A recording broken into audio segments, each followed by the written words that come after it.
All right, let's talk about something that can be really painful but is so important to understand.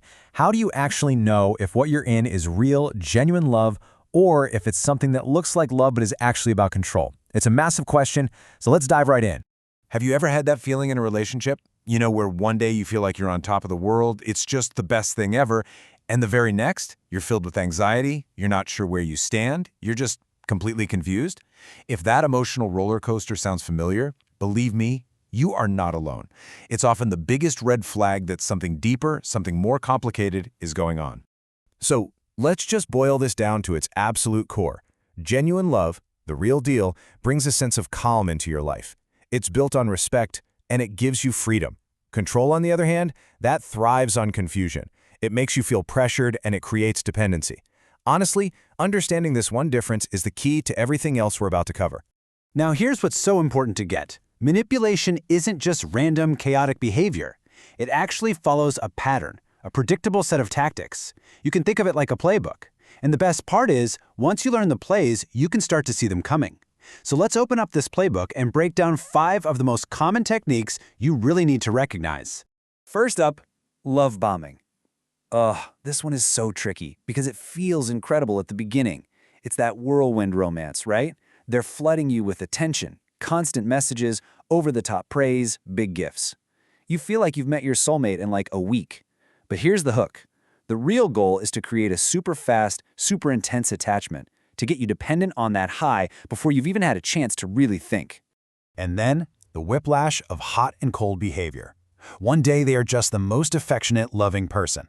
The next, they're distant, cold, barely there, and there's no obvious reason why.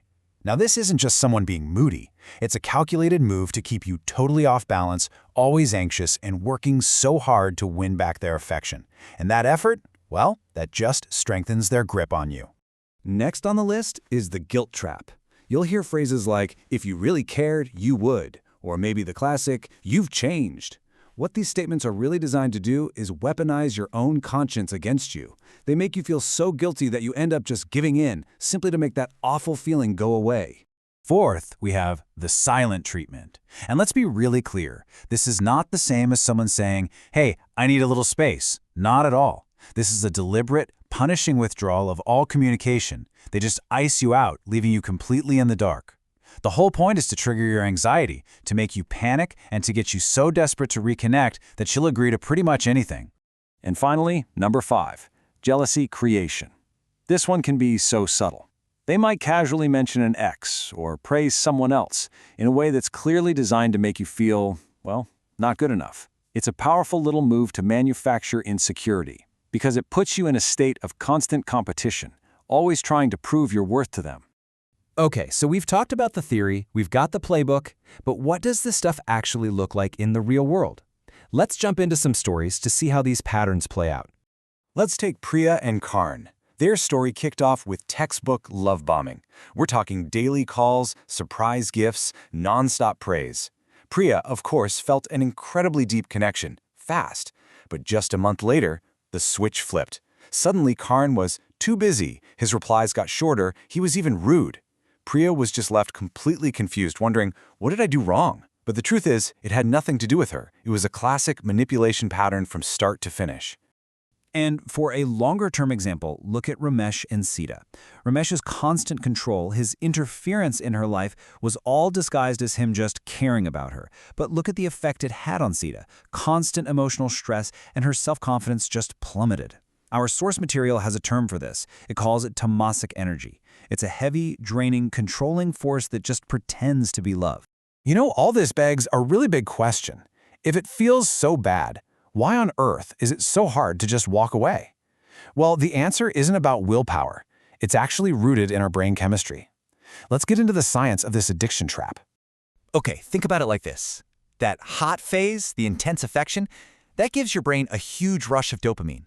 That's the chemical for reward, for hope, for pleasure. Then the cold phase, when they pull away, your system gets flooded with cortisol, the stress hormone. This wild swing between the hope of the reward and the stress of losing it, well, it creates a powerful addiction-like bond. It literally wires your brain to keep chasing that next dopamine hit just to feel okay again. And it is so important to remember this. Falling for this is not a sign that you're weak, not at all. Manipulators are experts at finding very normal, very human vulnerabilities. They tap into our basic emotional needs, our fear of loneliness, and that deep-down hunger we all have for validation. They find those sensitive spots, and they push those buttons. Okay, so we've looked at the playbook, we understand the brain science behind the trap. Now, for the most important part, how do you protect yourself? Let's talk about a simple but incredibly powerful technique you can use, like your own inner compass. When you're stuck in that fog of confusion, finding any kind of clarity feels impossible, right? But what if there was one simple tool you could use to cut right through all that noise? It really all comes down to just checking in with yourself and asking the right questions. Here it is, the two-part self-check. I want you to just pause, take a breath, and honestly ask yourself, in this relationship, with this person, do I generally feel at peace or do I feel pressured? And then the second question, am I usually feeling calm or am I constantly feeling confused? Your gut, your emotional state, that is your most reliable guide. And this brings us to a golden rule, something you can write down and remember. Calm is the sign of something real. Confusion is almost always a sign of manipulation.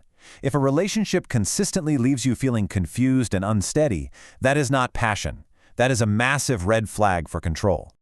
This quote from our source material just says it all so perfectly. I'll say it in Hindi first and then translate. Jahan pressure hai, wahan manipulation hai. Jahan shanti hai, wahan sach hai. And that simply means where there is pressure, there is manipulation. Where there is peace, there is truth. Let that be your anchor.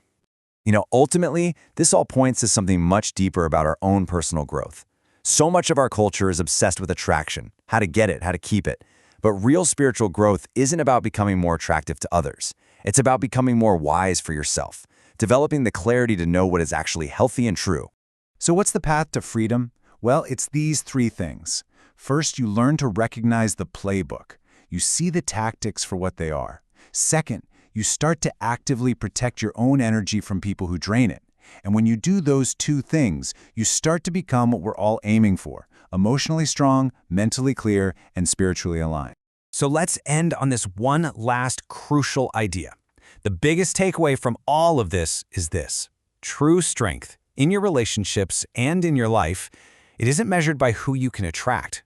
It's measured by your wisdom and your courage to recognize and reject control, and to choose peace for yourself every single time.